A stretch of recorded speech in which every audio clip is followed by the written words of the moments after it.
Hello guys, तो आज हम करने वाले हैं कुछ प्रैक्टिकल क्वेश्चंस जो हमने लास्ट क्लास में सीखा था। ठीक है। जैसे कि देखिए, मान लीजिए ये आपके बिज़नेस का इलेक्ट्रिसिटी बिल है। इसे आपको बुक भी करना है और आपने अगर क्रेडिट कार्ड से पेमेंट कर दी है तो उसके ट्रांजैक्शन की एंट्री कैसे करेंगे अपने टैली पे, वो सीखेंगे आज हम। ठीक है। फर्स्ट ऑफ ऑल हमें ये देखना होगा कि हमारा जो बिल है, कोई भी बिल, चाहे इलेक्ट्रिसिटी हो, चाहे वाटर हो, चाहे ट्रैवलिंग का हो, उसका पहले सबसे पहले हमें बिल नंबर फाइंड करना होगा ताकि हम उसे एंट्री कर सकें अपने टैली पर। तो इसमें हमें दिख गया हमारा बिल नंबर, ये है यहाँ पर। ठीक है। तो इसे हम एंटर कर लेंगे, पहले बुक करेंगे इसे हम। बिल नंबर क्या है? 1007114672। ठीक है। और डेट क्या है इसकी? ये आपको डेट यहाँ दिख जाएगी। ठीक है। इसे मैं बुक कर लेता हूँ। डेबिट, और डेबिट में क्या आएगा हमें भी पता है, लास्ट जैसा कि हमने लास्ट क्लास में सीखा था। क्रिएट कर लेंगे, क्या क्रिएट करेंगे हम? Electricity expense. इलेक्ट्रिसिटी एक्सपेंस, और इलेक्ट्रिसिटी एक्सपेंस हमारा इनडायरेक्ट का खर्चा होता है जो हम मंथली पे करते हैं। ठीक है। इसे हम कंट्रोल से सेव कर देंगे। कितना खर्चा है?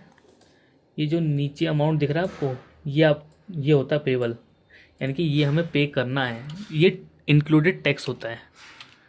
ये मैंने अमाउंट लिख दिया। और किसको पे करना है? हमारा वेंडर कौन है?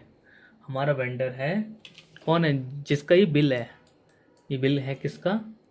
हमारा वेंडर है, देख ले आपको दिख रहा होगा, BSCS। ठीक है। तो हम यहाँ एक BSCS का एक लेजर बना लेंगे। BSCS राजधानी पावर लिमिटेड। अगर BSCS यमुना पावर लिमिटेड है, कुछ भी हो सकता है। ठीक है। और ये हमारा क्रेडिटर बनेगा, इसे हम क्रेडिटर में ट्रांसफ़र कर देते हैं। इसे हम कंट्रोल से सेव कर देते हैं। और नरेशन में हम लिख देते हैं बीइंग्स इलेक्ट्रिसिटी एक्सपेंस बुक्ड। ठीक है। फॉर दी मंथ ऑफ, कौन से मंथ का? अगर ये आपको मई में मिला है, बिल की डेट क्या है? मई में, तो यानी कि आपका अप्रैल का खर्चा है। ये तो मई में जनरेट हुआ है ना, तो इसे हम लिखेंगे अप्रैल 2023। ओके। इसे हम कंट्रोल से सेव कर देंगे। हमने देखिए इलेक्ट्रिसिटी का खर्चा बुक कर लिया। अब हमारे पास देखते हैं कोई दूसरा बिल कौन सा है। हमारे पास है ये वाईफाई का बिल है, दिख रहा है आपको? ये वाईफाई का बिल है। इसका वेंडर कौन है? एयरटेल, जो हमें सर्विस प्रोवाइड करता है हमारे बिज़नेस को, वाईफाई की। इसे भी बुक कर लेते हैं। किस तरह बुक करेंगे? इस डेट पे मत जाना, मैंने रैंडमली बिल उठाए हैं हम। चलिए, ठीक है, मैं इसे मई में ही बुक कर लेता हूँ। 30 मई, जैसा मैंने इलेक्ट्रिसिटी बुक किया था। 30 नहीं हो रहा, 31। रैंडमली मैंने बिल भी रैंडम उठाया था। इसका सबसे, और रेफरेंस नंबर में क्या लिखना है? हमें लिखना है इसका बिल नंबर। तो बिल नंबर हमें ढूंढना होगा इसका। इसका बिल नंबर अगर हम देखें तो यहाँ पे, यहाँ शो हो रहा होगा, लेकिन वो तो हाइड हो रखा है। अब मैं रैंडमली कोई भी बिल नंबर लिख देता हूँ यहाँ पर। ठीक है। अब ये खर्चा किस चीज़ का है? ये हमारा खर्चा है, वाईफाई का खर्चा है। हम क्रिएट कर लेते हैं। वाईफाई एक्सपेंस हमारा होता है इनडायरेक्ट एक्सपेंस होता है। कंट्रोल से सेव। कितने का खर्चा है इसे बुक कर लेंगे। 3799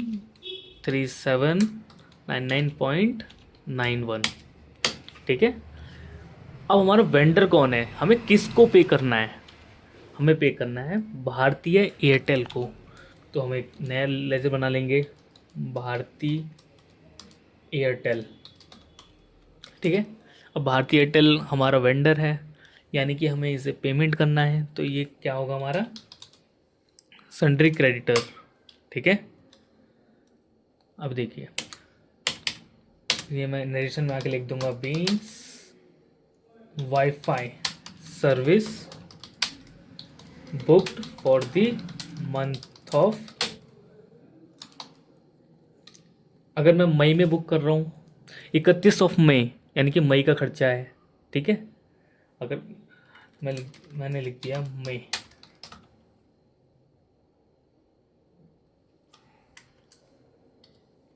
कंट्रोल से सेव कर देता हूँ मैं, ठीक है। चलो हम देखते हैं अपने पीएनएल में हमारा खर्चा बुक हुआ कि नहीं, ठीक है। ये मैं अपने पीएनएल पे आ गया, ये हमारा प्रॉफिट एंड लॉस, ये देखिए इनडायरेक्ट एक्सपेंस में दोनों खर्चे दिखाई दे रहे हैं, इलेक्ट्रिसिटी भी और वाईफाई का एक्सपेंस भी। और इसी तरह हमारे लायबिलिटी साइड हमारे वेंडर भी शो हो रहे होंगे, हमारे क्रेडिटर। ये मैं अपने बैलेंस शीट में आ गया, और करंट लायबिलिटीज़ और सन्ड्री क्रेडिटर्स, ठीक है। ये है हमारे BSES का और ये भारतीय एयरटेल का। अब इसे हम पे करते हैं बाय क्रेडिट कार्ड, ठीक है।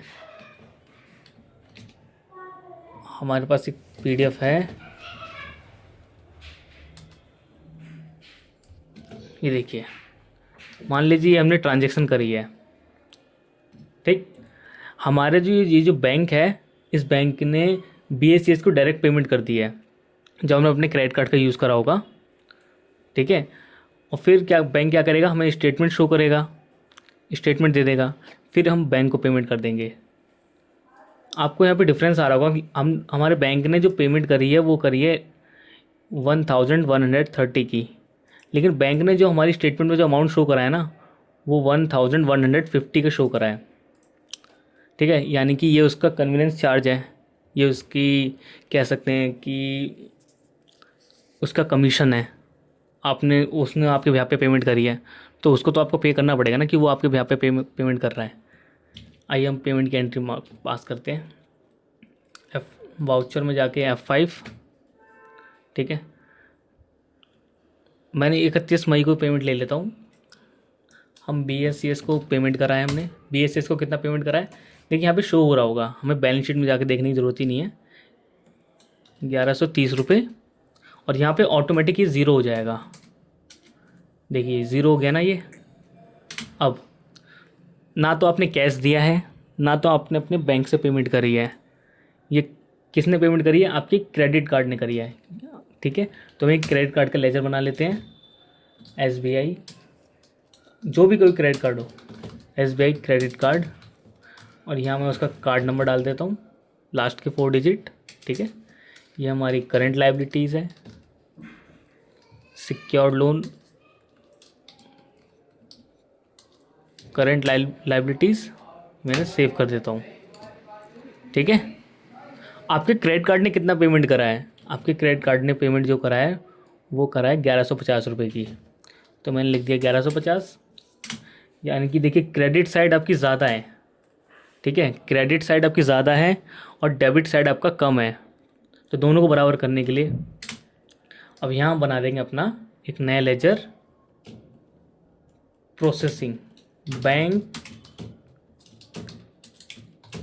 प्रोसेसिंग फीस, ठीक है। चाहे बैंक चार्जेस बना लीजिए, चाहे कन्वीनियंस चार्ज बना लीजिए, ये हमारा खर्चा है, तो ये इनडायरेक्ट एक्सपेंस में जाएगा, ये मैंने सेव कर दिया। यानी कि हमें इससे पता चल रहा है बैंक ने जो हमारी पेमेंट प्रोसेस करी है बाय क्रेडिट कार्ड, उस पर उसने 20 रुपये उसका कमीशन लिया है, ठीक है। यहाँ नरेशन में लिख देते हैं, being electricity bill paid by credit card, ठीक है। ये मैं सेव कर देता हूँ।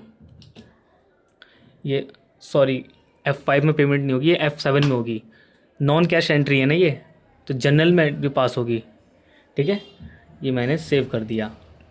अब देखिए ये जैसे कि अब मैं अपने बैलेंस शीट में दोबारा जाऊँ, आप देख सकते हैं कि हमारा यहाँ से सन्ड्री क्रेडिटर में मैं अगर जाता हूँ तो यहाँ से BSES हट गया। BSES क्यों हट गया, क्योंकि हमने उसको पेमेंट कर दिया है, लेकिन हमारे SBI क्रेडिट कार्ड का एक वहाँ पे लायबिलिटी शो हो रही है, यानी कि अब हमें BSES को नहीं देना, अब हमें बैंक को देना है, ठीक है। इसी तरह अभी हमारा एक क्रेडिटर और शो कर रहा है, इसे ही पेमेंट कर देते हैं फटाफट से जनरल में जा करके। ठीक है, हमने लिख दिया एयरटेल, कितना पेमेंट करना है 3799.91 की। ठीक है, SBI क्रेडिट कार्ड के थ्रू देखने कितना पेमेंट करा है कार्ड ने पेमेंट किया है 3806 का। ठीक है, 3806, बाकी हम डाल देंगे अपना प्रोसेसिंग में, प्रोसेसिंग चार्जेस, प्रोसेसिंग। ठीक है, bank amount paid by credit card. ठीक है, अब अपना बैलेंस शीट में जाके देख लेते हैं। देखिए अब सन्ड्री क्रेडिटर पूरा ज़ीरो हो गया, क्यों? क्योंकि हमने अपने सारे क्रेडिटर को पेमेंट कर दिया है, लेकिन क्रेडिट कार्ड में वो बैलेंस शो हो रहा है। तो यानी कि अब हमें क्रेडिट कार्ड का बिल भी पे करना होगा। जैसे ही हमारे पास स्टेटमेंट आएगी तो वाउचर में जाएंगे, F5 में जाएंगे, सीधा क्रेडिट कार्ड को पेमेंट कर देंगे हम। SBI क्रेडिट कार्ड 4956 की। ठीक है, अगर आपका SBI का बैंक है, चाहे कोई भी बैंक से पेमेंट करो, मैं SBI ही लेके चलता हूँ। SBI का एक बना लेता हूँ मैं, SBI बैंक, चाहे कोई भी बैंक से आप आपसे पेमेंट कर सकते हैं। ठीक है, आप कोई भी बैंक से पेमेंट कर सकते हैं। देखते हैं हम, ये हमने पेमेंट कर दिया, ये ज़ीरो हो जाएगा। ठीक, आई होप आपको समझ आया होगा। Thank you for watching.